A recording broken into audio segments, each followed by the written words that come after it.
you know, if you even have to question it, it might not be for you. It's just got to be in your blood, but there's nothing else you can do. Music is your soul, and you know, nobody can talk you out of it.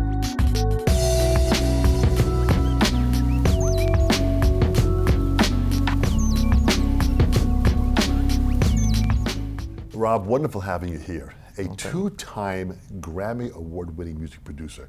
You've got a lot to offer for this next generation to understand where the music business is at and what some of the potential opportunities are for them to achieve. Thanks for joining us. Thanks so much, Dom, for having me. It's a pleasure, for sure. And you're talking about the music business these days, and it's almost unrecognizable to what it was when I started back in the early 90s. So the change and the development, but you've had to adapt to that change. Oh yeah, I think anybody in any career has to adapt or die. Or die. Yeah, as simple as that, yeah. Tell me where music entered you in the beginning. What got you involved with music in the first place? What got me involved with music in the first place? Probably listening to the Beatles. You know, everybody wanted what they had. And then so I became a musician myself, and I got a degree in music. But when I was in college, I interned at Capitol Records, and I ended up staying there for almost 16 years. Fantastic. Not as an intern, I ended up becoming a staff producer. So staff producer, what did that involve with? My job was mainly to handle most of the catalog, but then I started in the studios, in Capitol Studios, which is one of the premier facilities in the world. Right.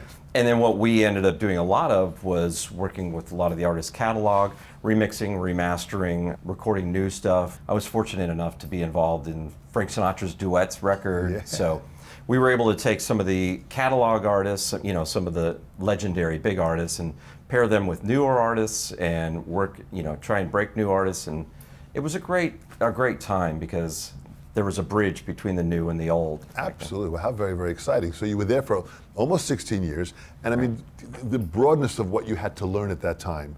Were you still playing music at the time? I was. You know, my musicianship took a back burner for a while, but I was still in symphonies, and I played on weekends in different symphonies around.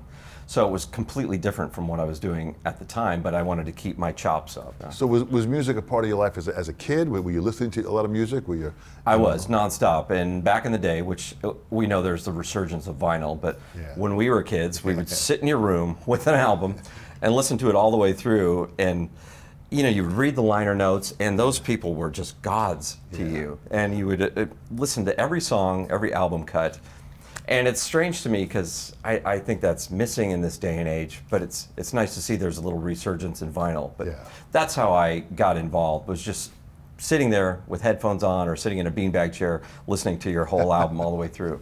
How exciting to have that time of being able to look at the album and read and get to know all the players that were involved. Absolutely. In every song. You know, that's something where every artist that sits opposite me here as we do these session interviews, everyone talks about the impact that had. I guess the question would be is how do we bring that back? How do we bring that information back? Yeah, it's tough in the digital age. It's kind of sad because you don't get to see record credits anymore. And I know there's a movement to try and get some of that back with Spotify and all that. And it hasn't gotten there yet, but I'd really like that to come back because we were just enamored by those album credits and who was working with who and who played bass on this track, you know, or who Carol Kay was, and you know, or who Lee Sklar would be. Absolutely, and Carol Kay, we mentioned these names, and Lee Sklar, who we had here to interview. Carol Kay was with the Wrecking Crew for many years, and they recorded thousands of songs through the 60s and 70s of what they did with Hal Blaine and Don Randy on keyboard and Glenn Campbell, all these great musicians. And we knew who they were because of the information on those recordings. Absolutely. We don't have that now. And there was that mysticism to it, like, you know, thinking about these session guys in LA or at Abbey Road or something like that. And, you know, I really miss that because I don't think kids these days, I mean, I can't speak for the new generations, but I don't think they're getting that experience of learning who the players and the producers are. It's like, normally in Top 40 there's one producer or a mixer, and I do think that people know who that is, but there's a lot that goes into making a record still, and those credits and names are missing now. And absolutely, that's why I think doing these interviews, at least this gives us a chance to acknowledge and log people like yourself who are behind the scenes that are making things happen to bring this next level, that information. When I was growing up, I was enamored with A&R and music producers, and Now, when I became an A&R, it was great, but if you try and explain that to the average person on the street, they have no clue what A&R is. Explain what that is. Give them an idea of what you do with that. And A&R is artists and repertoire. As most of us that are watching these videos, we probably know that, I hope. Yeah. But A&R is artists and repertoire, and they are basically the ones who take a project from at the record label. They would find the artist, curate the music, curate the music with the artist. They're often in the studio helping produce the song. Often they're not. They're choosing a producer or helping with the musicians. You're helping guide the artist through the process and getting the record out on the street. And a lot of what I did was also taking the catalog music and mining the archives and remixing, remastering, putting things out there that are competitive in the marketplace now. Yeah, but when you say mining, that means you got to go back and you got to do the research. And you got to go back and listen to stuff, and you got to really kind of dig in deep. You do. You have to dig in deep, and it starts with a love affair of the music and a knowledge of the catalog. But there's a lot of digging. Yeah. Yeah, and a lot of it involves finding tracks that were never released or listening to mixes that maybe there's an alternate mix of something that might be new and interesting for the fans. Yeah. That's a great time, and that was a great gig when I was actually doing that. Yeah, yeah. So from that point, after all those years at Capitol, where'd you go to next? Well, it was interesting because I'll give you a little bit of my backstory. There was a huge drop in the music business, as we all know. It wasn't quite what it used to be, and most of the major labels died off. And when I was at Capitol and EMI, they ended up having 3,000 layoffs at the time, and I was a victim of the layoffs. And it was pretty heartbreaking, but I knew what I wanted to do. I knew I would stay in the business. Yeah. And then I started my own record label, which was called Robo Records. Yeah. And we were distributed through a major. And that's what I wanted to do. I wanted to run an indie label, and I went to that. How excited that you did that. So now you, as an indie label, you've got to find bands and do the research and bring them to light. Yes. I had so many good relationships that I didn't want to be the one trying to break new artists. I wanted to deal with more established artists that were maybe not getting the young, like, hip record deal. Yeah. This is somebody who's been around for a long time that wanted somebody who knew the business. Right. You know, some of those heritage artists maybe, for lack of a better word, that are still relevant and people still love their music. So I was dealing with those, and that's what I wanted to do. It was tough to break a new artist back then. Because it costs a lot of money, and for an indie, it's just tricky. And so I've run the gamut from the indie world to the major world and back. Where'd you find some of these artists? Mostly through relationships. Through relationships with, my past. I was able to work with some great artists and catalog artists, and it was almost all referrals. Like when I was doing my own label, which was Robo Records, I wasn't the guy out in the clubs looking for new acts. I was the one dealing with established artists already. So, and helping, put a new record out for a classic artist or a classic band that people still love. And it was a great time. That's fantastic. What's the path for a young band that's starting out that wants to be heard? They might have a unique sound, they might be different, they've got original songs. What's their path? I wish we knew the secret. Yeah. I wish we knew that magic. What it takes. Is it out there performing a lot? Go out and just keep performing? Yeah, and then you have to perform. We know that. Yeah. And, I'm not the one out there these days breaking new artists and stuff. I'm now running a studio for the #1 record label in the world. So it's basically my job at A&R to just run the studios, keep everything good for our artists.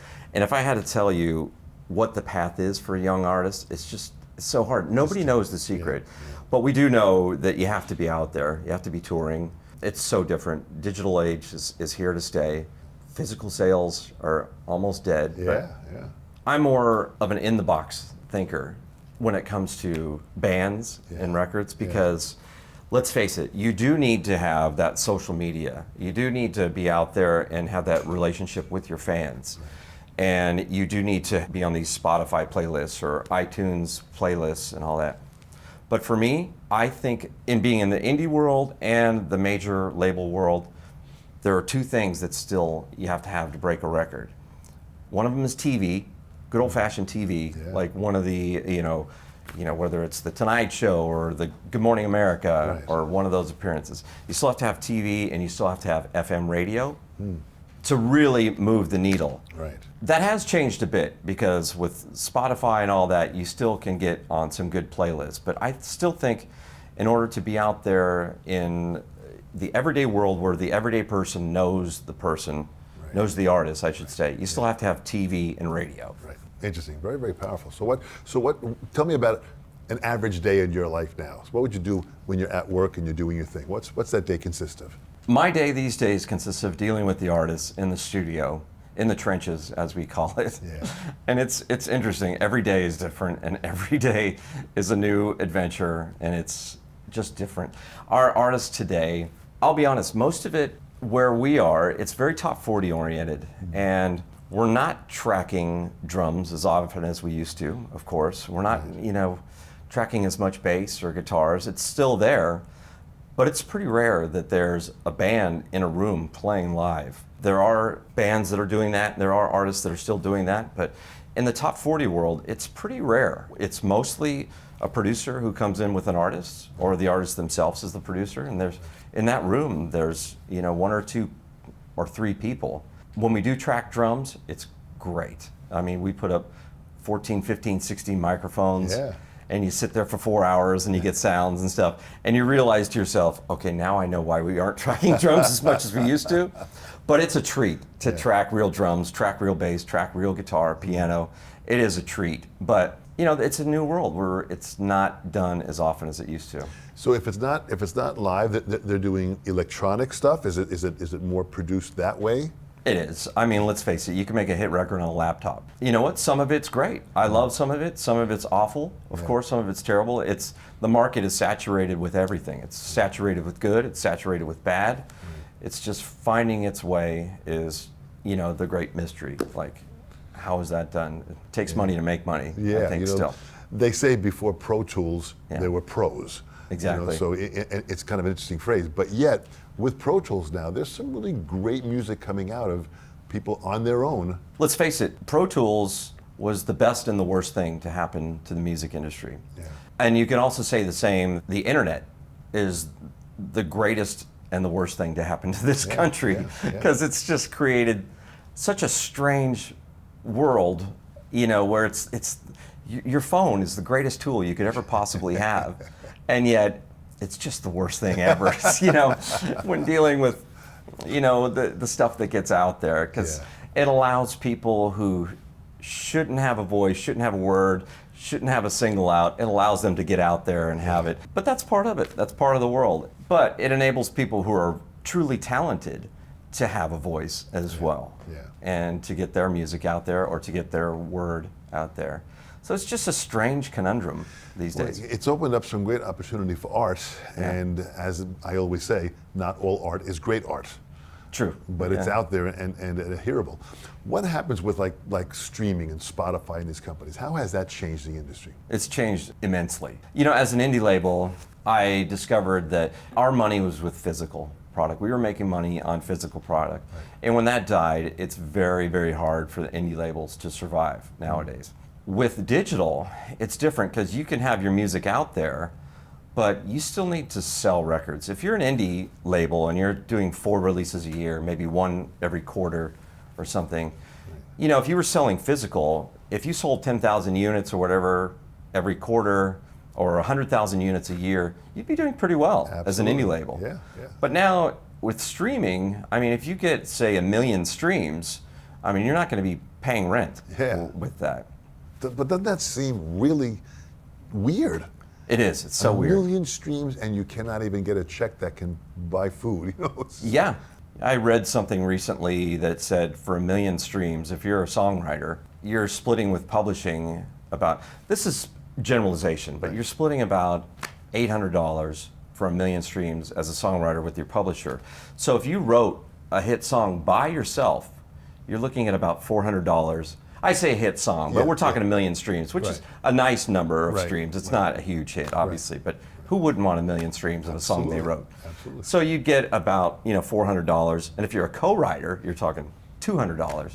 Granted, hopefully years from now, people will be watching this and the numbers are much different. So hopefully, people will be able to pay rent with the songs that they write. The key word there is hopefully. Hopefully. Hopefully it will not get worse. So hopefully. That means and there is a light, I think, at the end of the tunnel, because I've gotten sucked back into the major label world, and with where I'm at now, the majors, the 3 or 4 majors that are left, they own everything. So it's a matter of content. Like if you're an indie label, you can't make a living off streaming. You just can't. But the majors, since they own everything, 24 hours a day, 7 days a week, they get a piece of that. So, and they own so much content, it all adds up. And the advertisers are now discovering that Spotify, and that is where the future is. So advertisers are coming on board now and spending money. So there is now money in streaming. And I'm no expert when it comes to streaming, that's for sure. This is just my view of what I've seen lately. I have no clue what the advertising dollars are or anything like that, but there is definitely a light at the end of the tunnel, and it's been a juxtaposition in the industry, a huge change. Absolutely, and it changes again, and it's changing again, and it's changing again. I mean, so the listener, for their future of music, they have to really kind of pay attention to what's happening. What can they do to help change it to make it better for themselves? Support. I think that, I finally broke down and, got my Spotify subscription, and I pay for money on iTunes, and whether it's Pandora or Facebook, you can support by getting those memberships. And you know what? It goes a long way. If you're spending a little bit of money, it goes a long way. And you're supporting art, let's face it. And there isn't much artist development these days, let's face it. So it would be nice to keep some of that, to keep that in the music business, to keep support and artist development, because without artist development, I mean, you've kind of seen what happens to the industry. What motivates you? I mean, here you are getting up every morning and going to your job and doing it and making it happen, and you're involved in the music industry. What drives you? What moves you forward every day? Well, let me give you a quick story. When I left Capital and EMI, I was laid off, and I was fine. Everything was good. They gave me a great severance, great company. It was just the music industry was dying. But I had lost a job that I loved after 15 or 16 years. And then I ended up getting cancer. Right as my severance wore out, I got cancer, and I spent a year in treatment. It was very hard. It was very tricky because I could barely work, and I was out of work. You'd have to be crazy to want to stick with the music business and stick with an indie label and keep spending money on an indie label and indie music. But you know what? When people ask me about going into the music business these days, I say, if you even have to ask, it's not worth it. It has to be in your soul, in your blood. There's nothing else that you can do. That's just what you are. And that's what keeps me motivated. I think it's just what I am, it's what you are. Like I say to kids, if you even have to question it, it's not for you. Are you listening to any music now do you go back and listen to some older music to find inspiration? What are you listening to now? What am I listening to now? It's actually great, because with the subscriptions that I have with Spotify and YouTube, it's awesome. What do I listen to now? I still listen to a lot of the stuff that got me into music in the first place, like the Beatles and Led Zeppelin and the Stones and the Beach Boys, of course. I've been able to work with the Beach Boys, and I've been able to work with the Beatles catalog. And there's new stuff that I do love. Like, I do love Katy Perry. I love Lady Gaga. I love James Blake. There's a new hip hop producer who's the biggest thing in the world right now. It's Metro Boomin. I love him. I think he's cool. I like where the music business has gone. It's just so saturated with so many things. It's strange, but having gone back, being influenced by the Beatles and having gone back and worked on their catalog, what was that like? I mean, going through their music and just hearing that, what was that feeling like?